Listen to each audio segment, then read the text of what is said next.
today I decided to make a bit more of a spontaneous video because I have some things in my heart that I really want to share with you that have been bothering me, and I just have to talk about it.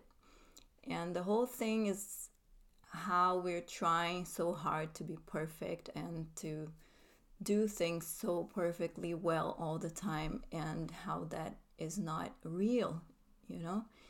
And for example, just making these videos, they take 5 to 8 minutes, and sometimes I spend hours and hours preparing for it. And that's not the point at all. I wanted it to be a bit like sharing life, and then suddenly it's this big project that's taking so much of my time.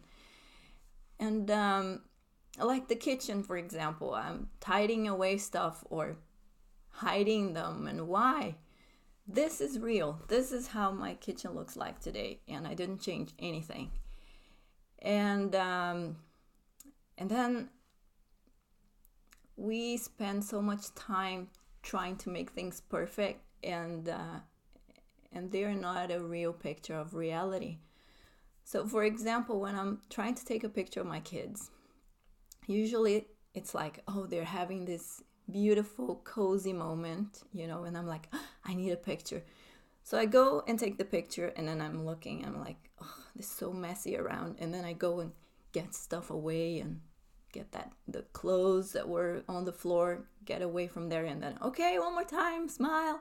And then I take a picture, and I'm like, no, still. And then I adjust something there, and then, okay, now.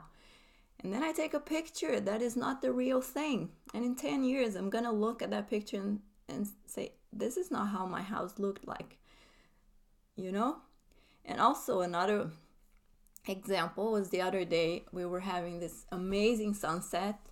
And then I wanted to go up in the back of the house on the hill there. I wanted to go out there to see the sunset.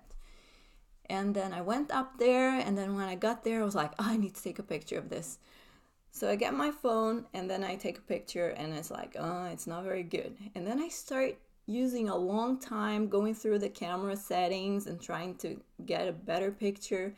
And then I try again, no. And then when I look, the sun is gone, of course. And I have missed the whole moment looking through my screen.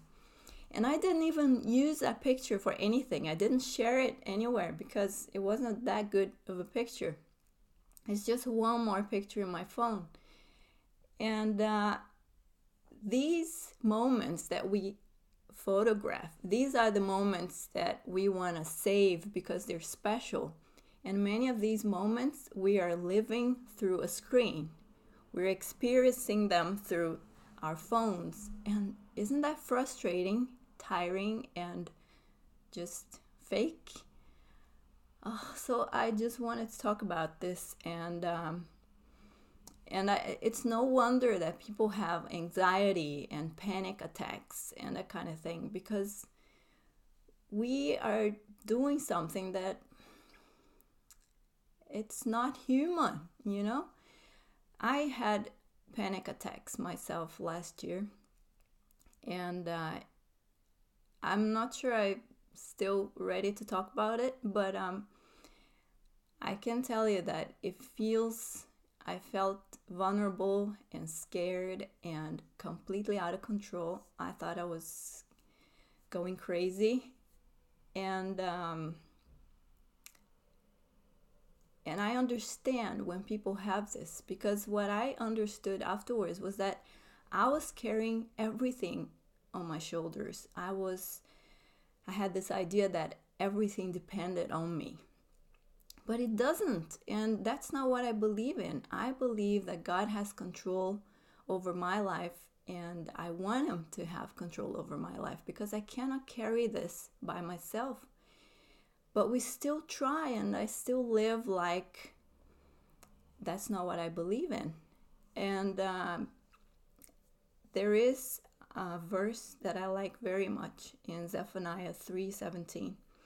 It says, He, God, will rejoice over you with gladness. He will quiet you by His love. Don't we need that, to be quieted by God's love? Just take a deep breath and know, no matter what, he loves me.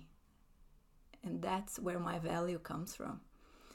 And I want to use an illustration that maybe it's cliche, have heard many times, but I still want to use it because I think there's a lot of truth in it. So I have here a 50 € bill. And if I ask you, do you want this money? And you're going to say, yes, of course. And if I say, yeah, but what if I fold it like this? It doesn't look that good anymore. Do you want it? And you're going to say, yeah, of course. And then I say, okay, but what if I do this? Okay, I don't want to ruin my money too much. But you see the point. What if I do this? Do you still want it? And you're going to say, yes. And if I throw it on the floor and I step on it and I make it all dirty and horrible, will you still want it? Yes, of course. Why? Because it has the same value as before. And that's how God looks at us. You have exactly the same value as before when he created you. He loves you even when things are not under your control, when you have screwed up, when you have broken relationships, when you're not doing a good job, when you have failed someone. It doesn't matter. He still loves you the same way. And maybe if you're a Christian, you have heard this 1,000 times, but it's something completely different to really experience it. To experience God's love and God's peace, like in the middle of a panic attack, in the middle of when things are really hard.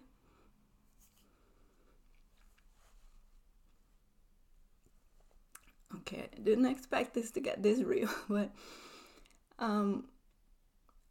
to feel his peace and his love is undescribable. And the Bible talks about that. It says, peace I leave with you. Jesus says that. My peace I give you. I do not give to you as the world gives. Do not let your hearts be troubled and do not be afraid. John 14:27. He wants to give you his peace. He wants to quiet your heart with his love. And we so need that desperately. At least I do. So I hope you have a great week and think about that. Let's get real.